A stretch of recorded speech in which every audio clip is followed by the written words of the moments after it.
आप कभी दिल्ली में आएंगे तो मैं आपको एक कप चाय भी नहीं पिला सकता, मैं ओपनली कह रहा हूं। इसलिए मुझे तकलीफ इस बात की है कि इस युद्ध में जो कुछ जीत करके हम आगे भी लाते हैं, लोगों की उदासीनता, लोगों का सोना कभी कभी ये मायूस करता है हमको कि हम इस लड़ाई के लिए भी आपसे कुछ नहीं मांगते, न किसी पे एहसान करते, लेकिन इस संचार क्रांति के दौर में आपके पास तमाम चीजों के लिए समय है, लेकिन आपके और भारत राष्ट्र के लिए इतना बड़ा फैसला कराने में हमारी जान निकल गई है, लेकिन आपको उस फैसले के बारे में तक नहीं पता। और उस फैसले, ऐसा फैसला सुप्रीम कोर्ट ने पिछले 20 साल में नहीं दिया, वो दे दिया फैसला। अब हम उस फैसले को जाने भी और जन जन तक पहुंचाएं।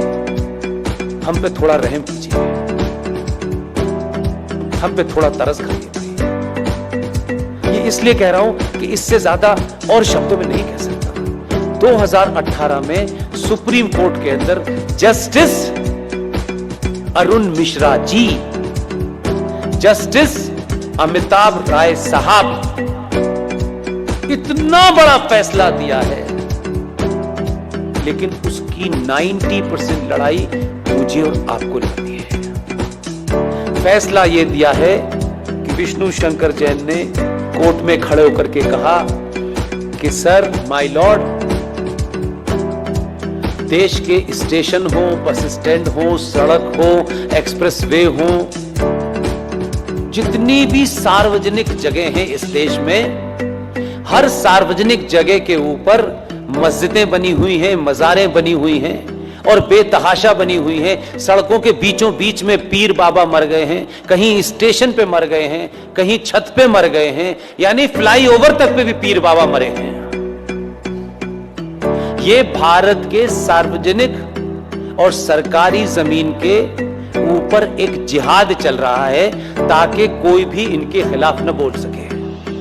सुप्रीम कोर्ट के दोनों जजों ने हमारी पिटीशन को सुना और लंबी चौड़ी बहस नहीं की। हमारे सामर्थ्य के और हमारी जितनी ताकत थी, आप सोचिए कि हम किन किन चीजों से घिरे हुए हैं, उसके बावजूद भी यहाँ मजार है, वहाँ मजार है, इसका डॉक्यूमेंटेशन करने में हमने जितनी ताकत लग सकती थी लगाई, लेकिन हमारे पास ना इतना पैसा है कि हम देश में घूम घूम के यही काम करें।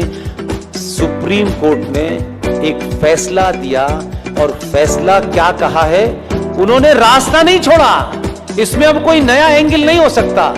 2018 में माननीय जज साहब जस्टिस अरुण मिश्रा जी, माननीय सुप्रीम कोर्ट के जज साहब अमिताभ राय साहब ने ये कहा है कि राज्य सरकारें पूरे देश में अपने अपने स्टेट में जहां भी सरकारी जमीन पर इल्लीगल स्ट्रक्चर बने हैं, उन्हें तत्काल प्रभाव से डिमोलिश करें और इसकी रिपोर्ट हाई कोर्ट में जमा करें।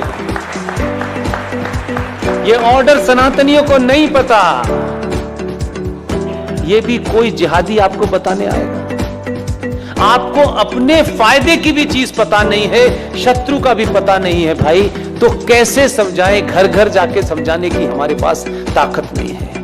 इसके लिए मैंने अभी हल्द्वानी के अंदर एक मुहिम शुरू की और आपके यहां आने से पहले कर्नाटक में बीदर में रात के 1 बजे सभा में मैंने कहा और आपसे विनती करता हूं, आप अगर कहें तो हाथ जोड़ दो, मैं हाथ भी जोड़ने को लिए तैयार हूं कि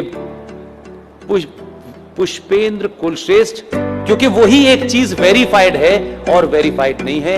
आप अपने शहर में जाएं, पिकनिक पे जाएं, आपको इतनी सेल्फी लेने की आदत है, अच्छी बात है। जहां भी जाएं, मजार आपको, मस्जिद आपको सड़क पे कहीं नजर आए, कार बराबर में रोकिएगा, उसके साथ बैठ करके एक सेल्फी लीजिएगा। आपकी तस्वीर हो उस मजार की, उस मस्जिद की जो सार्वजनिक स्थलों पे बनी हुई हो, उसकी सेल्फी लेकर के मेरे फेसबुक अकाउंट पर पुष्पेंद्र कुलश्रेष्ठ वेरीफाइड पर पोस्ट इसलिए कर दीजिए कि उसी का प्रिंट आउट निकाल करके हमको कोर्ट में जमा कर